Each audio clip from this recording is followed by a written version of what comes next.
Hello, I'm Maria. Welcome to my channel, One of Nine. I'm not every mother's story, and that's why I'm really excited about this feature, Real Life Mums, because we're not on our own. And mum, by mum, I want to see how you're doing it and living this Catholic life. Jenny, thanks so much for meeting me and having us over. It's really lovely. Jenny is mum of 7. You had 5 children and then were gifted with twins. Yes. You're 6 and 7. Bonus. So Jenny, where did you meet Robert? It's going back a long way. I've got to remember. We met in Dalmally at Craig Lodge. Whereabouts in Scotland is Dalmally? Tell us a bit about it. It's in the Highlands up near Oban. Gorgeous, it used to be a hunting and fishing lodge. So it's really scenic, right out in the middle of nowhere. Craig Lodge is a family house of prayer, they call it, and it was a community that started, I want to say, in 1991, I think, and young people coming together to help run this retreat house and putting on youth weekends. And Robert was one of the very early members there. I was 21, I think, and I joined, and he'd been there a year, I think. And we overlapped a few months, all the time, all the meals together, praying together, rosary every day, all that, so it was good foundation, I think.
So at the time, when the war was in Bosnia, Craig Lodge, where we live, they helped people out in Bosnia during the war, and they needed a driver to drive a Land Rover that had been donated and was full of aid and stuff, help.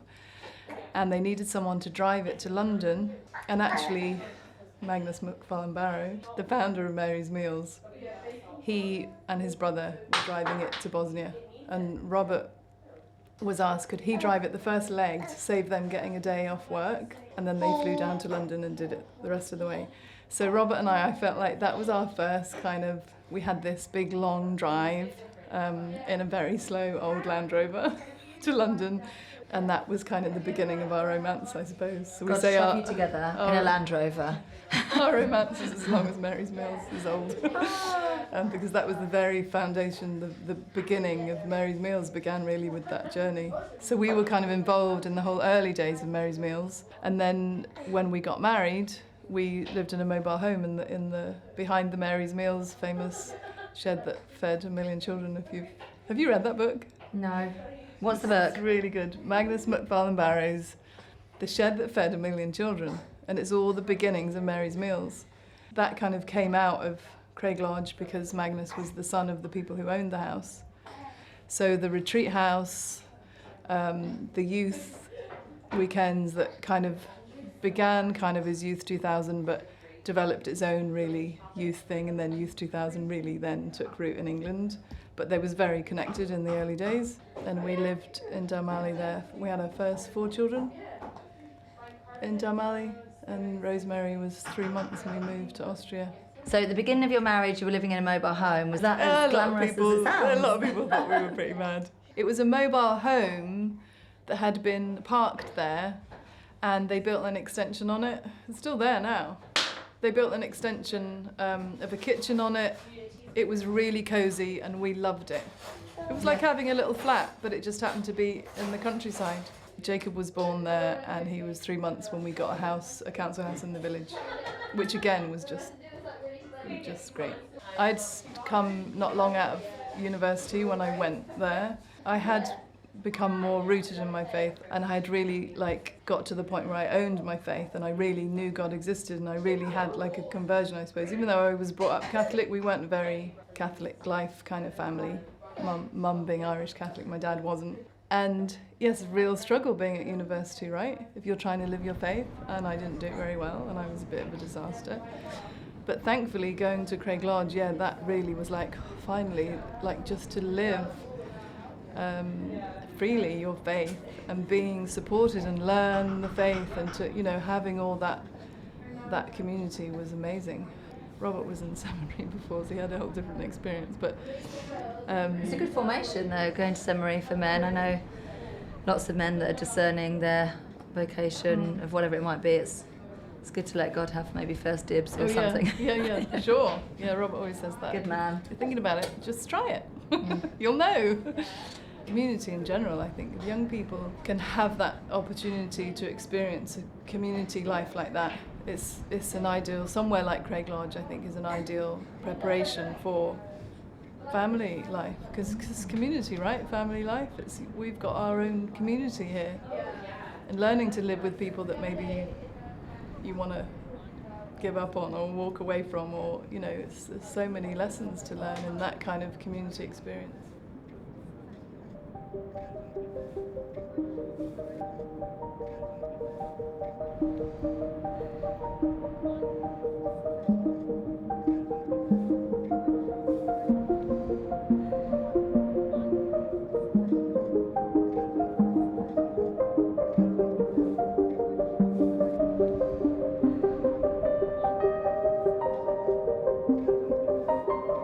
When we got married, he was a lorry driver, and I knew he had brains. I was quite happy to be married to a lorry driver. It wasn't, no offence to lorry drivers, but I knew that he was smart and he had a lot of academic ability that he wasn't using. So when we were in the caravan, as we called it, in Dalmally, we had, he started distance learning and finished his degree in theology, because he'd done some studies in seminary. When we realised we could move to Austria for 2 years, and we knew there were other homeschooling families there, we said, why don't we try that homeschooling thing for a couple of years, see what happens. And we ended up staying 12. And now Jacob is 23? He's 24. Yeah, and they've all been homeschooled through since. So all 7 children after Jacob, well, all 7 children including Jacob, were then home educated. He was the only one that he learnt to read at school. I didn't teach him to read. He could read when we moved to Austria.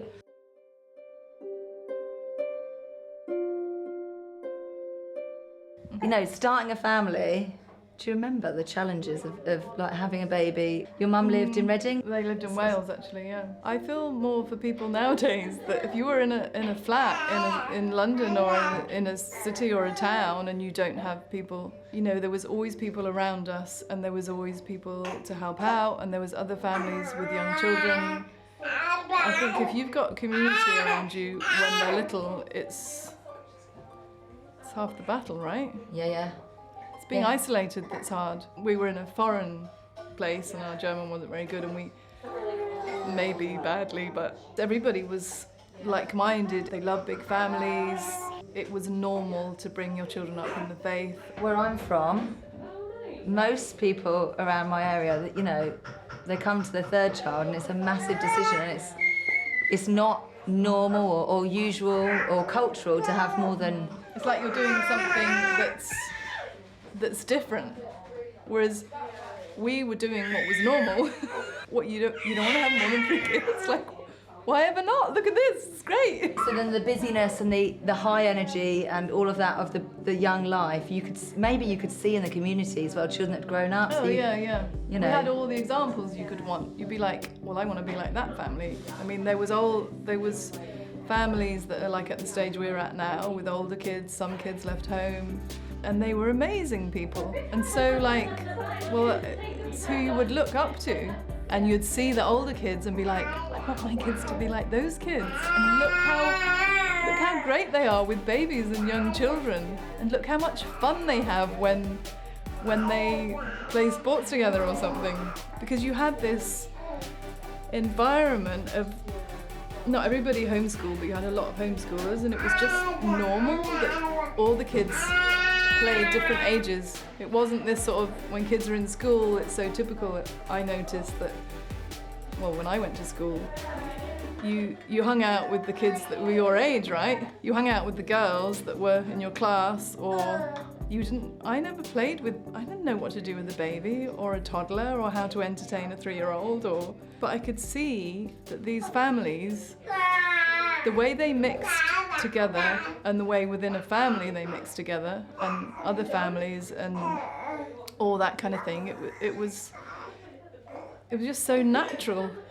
And that's, I mean, people talk about socialization. I'm like, you want to see socialization where it really works really well?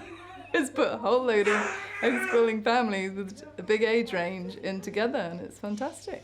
Do you feel like you get to sit back now and sort of maybe thank yourself for the early years of getting through it? Do you feel like now you can sit back a bit? Oh, totally. I mean, it's so different. It changes so much. What I notice, so many people will say, you know, when you hear, how many kids have you got? What, we've got 3 and we're not gonna... Somebody said to me the other day, they had 4 actually, and they said, oh, we don't want to have any more because we feel like it would stretch us as parents too much, and we don't feel that we could give enough attention and give enough to each individual child if we had more. I just feel like people are missing the good bit once, because it's hard when you've got 3. And the 4th one I found, and I think a lot of big families we know, they'll say the 4th one is the, well, you'll probably know, is the game changer. It's not always, but I think that's quite typical. And I remember being told that when we had our 4. One child changes your whole world, right? It's like your whole life's upside down. You're suddenly responsible for someone else. And then you have another one and you're like, oh gosh, you've got to juggle this, you know. And then a 3rd one, your oldest one is likely, I mean, depending on age range and everything, but it's likely that your eldest one is still like needing to be dressed or, you know, needs a lot of attention still. But then typically, I think your 4th one means that the eldest one then is more capable. They can entertain the baby, they can feed the baby if need be, or they've set a routine. Like I found the first couple, like trying to get them into bed at a reasonable hour, or trying to get them to sit at the table and eat at dinner time, all those kind of things. You're trying to like, it's such a whirlwind trying to create some kind of order, right? Yeah, and then they decide everything. And I remember with Lani, my first, I had to set the, and I even had to pretend that I wanted to share. And it was just like, because she was just deciding everything, and it sort of was like okay that she did. And then, like you say, with 2, you can just about keep that going. But at the same time, you want to create some order. And I found at the 3rd one, okay, here's the routine, join in. So if you've got 4 children at the table, well, you're maybe nursing the baby and one's in the high chair and you've got 2 at the table, you have another one, they just join in. It's like that you've got so much set. You've got a bedtime, you've got we pray the rosary at this time. You've got so many things that you've got that routine now of what you do. And I got to the point where we were just like, well, when we would talk about it, well, is there any reason why we wouldn't have another child? It wasn't more like, should we have another child? It was more like, well, is there any reason why we shouldn't? And it'd be like, no. And it was just like, well, it's another bonus, right? It's another... And it didn't... The more you have, the less of a drastic change, I think, there is. So if you've got 4, well, you might as well have 5. Is it much different? And if you've got 5, well... You know, 6. It's almost like with each one, it's less of a deal, I found. So do you think, you know, I hear this a lot as well, and I understand where people are coming from, that as parents, you know, you're really conscientious and you're bringing a child into the world and you want to give them your all, but then, like you say, there is this point where where you start to see they're giving it to each other. And I remember that even with having the second and thinking, wow, I love my Lani so much. And now we have this thing where I love you and I love you and you love each other. The 5 boys went out for a run today together. They don't normally do that, but they went for a run, the 5 boys. Wow. And the youngest being 12. I mean, what 12-year-old boy has 4 brothers to say, come on, we're going to go for a run and go run on the beach or whatever? It doesn't all come from the parent, like we No, feel I'm like, you know. Where's Mama? I don't know, who cares? I mean, it's a different... Yeah, it's different. It's a different role you have. And I felt that growing up as well, and I think I still do in a way, like the confidence of, like being one of 9 is very different from being in a smaller family. Just the confidence of things are fine, having lots of brothers and sisters, there's kind of just this underlying people love you. There's always someone to play with. Yeah. If you fall out with one brother because he's doing your head in because he doesn't like trucks and you really like trucks, go find someone else. Someone's going out of Barbies. You know, there's always going to be someone who loves climbing trees and someone else who, you know, there's just such a different dynamic and the love, and now when you see then older siblings, I mean that's the hardest thing I think is when the older siblings are away and they really miss the younger ones. That made me cry. Oh. Sorry. I think that's the hardest thing.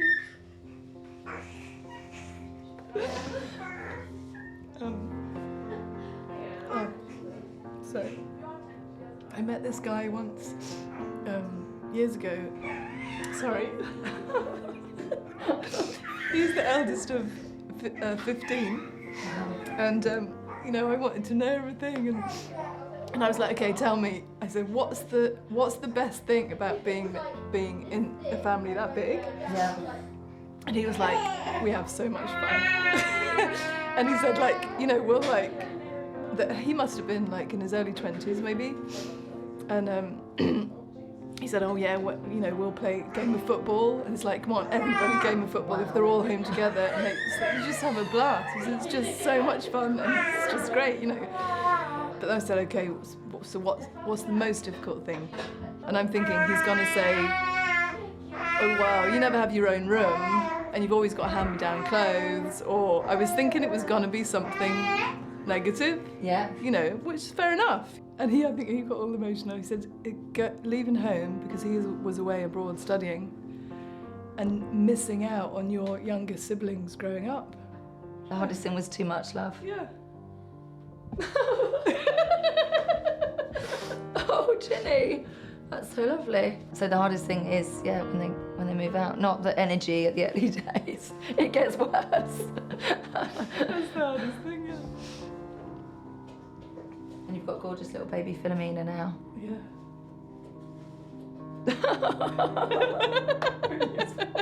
He lives far away. Oh. So what I think is really inspiring, particularly inspiring about your story, is that for you, it was so normal to have all these children. So you just didn't question it.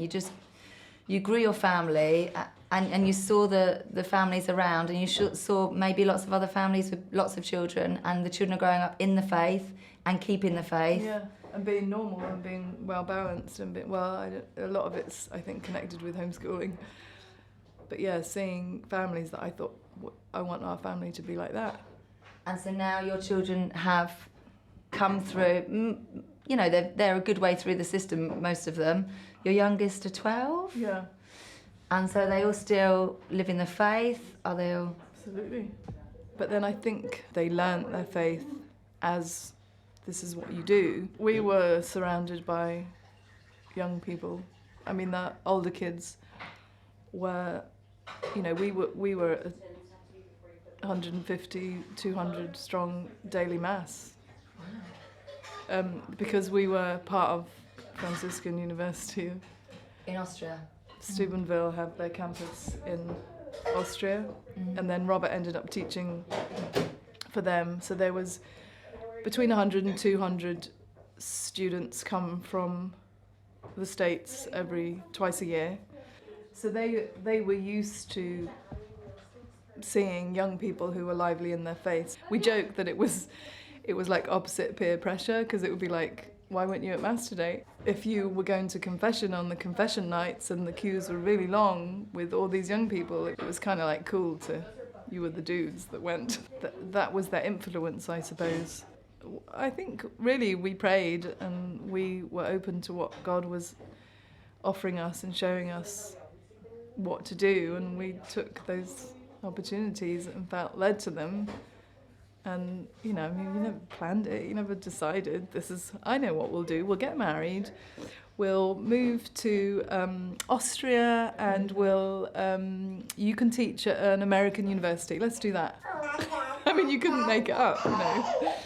It's just constantly praying. We always pray the rosary, we always prayed a consecration every morning together, and I think Our Lady guided us always and still does. And it's so much just grace and letting go. I think